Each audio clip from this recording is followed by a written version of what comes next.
Israeli গোয়েন্দা network বিদেশে কিভাবে কাজ করে? খামেনিকে হত্যার ইসরায়েলি পরিকল্পনা ট্রাম্পের আক্রমণের কথা জানিয়ে দেওয়ার মানে কি? শেখ হাসিনা ও আসাদুজ্জামান খানকে হাজির হতে সংবাদপত্রে বিজ্ঞপ্তি দেওয়ার নির্দেশ ট্রাইব্যুনালের।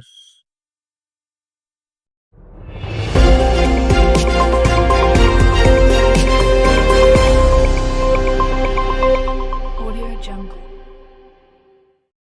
ইসরায়েলি গোয়েন্দা সংস্থা মোস্ট বিশ্বের অন্যতম প্রভাবশালী ও গোপনচর ভিত্তিকমূলক সংস্থা হিসেবে পরিচিতি। বহু বছর ধরে এই সংস্থা আন্তর্জাতিক রাজনীতি, নিরাপত্তা, সামরিক কৌশলে গুরুত্বপূর্ণ ভূমিকা রেখে চলেছেন।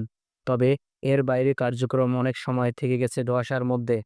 মোস্ট সরকারি ইসরায়েলের সরকারের আওতাধীন একটি সংস্থা, যার মূল দায়িত্ব বিদেশে গোয়েন্দা তথ্য সংগ্রহ, গোপন অভিযান পরিচালনা এবং জাতীয় নিরাপত্তা।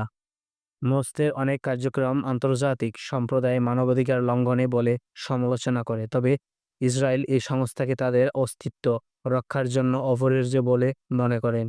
বিশ্বের রাজনীতি ছায়ায় মোস্ট একটি রহস্যময় শক্তি। তাদের কাজের ধরন, কৌশল এবং নির্ভুলতা অনেক সময় হঠাৎ ঘটে যায় বিশ্বে ঘটনার পেছনে গল্প প্রকাশ করে। গোপনীয়তার মোড়কে মোস্টের কর্মকাণ্ড বিশ্বজুড়ে আগ্রহের বিষয় হয়ে আছে। ইরান ইসরায়েলের যুদ্ধ পরিস্থিতি। ইসরায়েল একসময় ইরানের সর্বোচ্চ নেতা আয়াতুল্লাহ খামেনি লক্ষ্য করে সরাসরি আঘাত হানার পরিকল্পনা করেছিল। এই পরিকল্পনাটি যুক্তরাষ্ট্রে আটকে দেয় সাবেক মার্কিন প্রেসিডেন্ট ডোনাল্ড ট্রাম্প। এই পরিকল্পনা আপত্তি জানান এবং নিজেই ভোট দেন। বিশ্ব কূটনৈতিক মহলে এই তথ্যে নতুন উত্তেজনা সৃষ্টি করেছে, বিশেষ করে এমন এক সময়ে ইসরায়েলি প্রধানমন্ত্রী ইরানের বিরুদ্ধে সামরিক হামলা চালানোর সম্ভাবনা নিয়ে প্রকাশ ও হুমকি। যুক্তরাষ্ট্রে এই ঘটনায় সামরিকভাবে উত্তেজনা প্রশমনের চেষ্টা করলেও ইসরায়েল দৃঢ় অবস্থানে রয়েছে। ইরান এই ঘটনাকে মার্কিন দ্বিচারিতা হিসেবে দেখেছে এবং ট্রাম্প ভোট দিলেও তাকে যুদ্ধের দায় থেকে মুক্ত করছে না। মধ্যপ্রাচ্যের যুদ্ধ পরিস্থিতি আরও বিস্তৃত ঘটনার আশঙ্কা রয়েছে।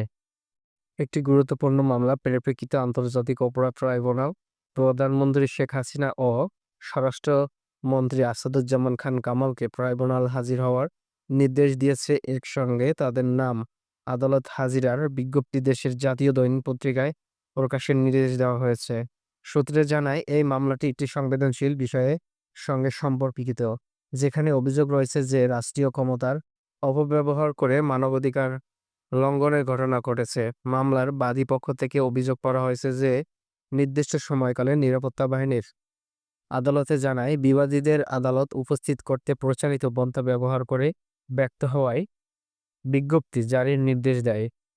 বিজ্ঞপ্তি প্রকাশের পর তারা হাজির না হলে মামলা পরবর্তী ধাপে একতরফা শুনানির সুযোগ তৈরি হতে পারে। সরকারি সূত্রে এ বিষয়ে এখনও আনুষ্ঠানিকভাবে কিছু জানায়নি, তবে রাজনৈতিক বিষয়গুলোর মতে এটি বাংলাদেশের রাজনীতিক ও আইন অঙ্গনে একটি নজরবিহীন ঘটনা হিসেবে বিবেচিত হতে পারে। বিশেষজ্ঞরা বলেছেন, নির্দেশনা, রাজনৈতিক সম্পর্কিততার এবং প্রভাব দেশের অভ্যন্তরীণ রাজনীতিতে ব্যাপক হতে করে। আরও এ বিষয়ে বিশ্লেষকদের অনেক মতামত